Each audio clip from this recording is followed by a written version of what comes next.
Welcome to Daylight for SketchUp. This tutorial is about setting up the groups.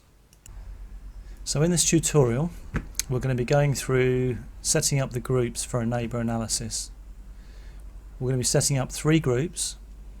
Existing group, which contains the building that's currently on the site that will be demolished, represented as green in this example.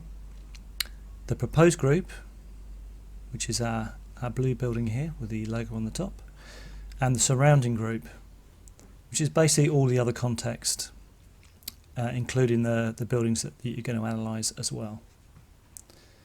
So let's free some layers so that we've just got the existing building on the screen, and then we're just going to window around that, right click and make a group. And then we're going to rename that to the correct name, which is existing.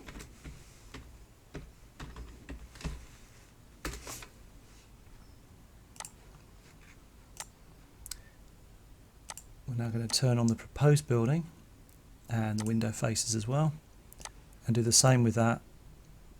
Right click, make group, and again rename that group. Call it proposed.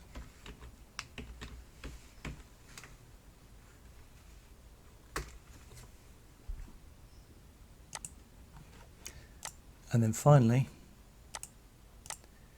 we want to turn on the surrounding buildings. Again, window around those, right click, make group, and rename that.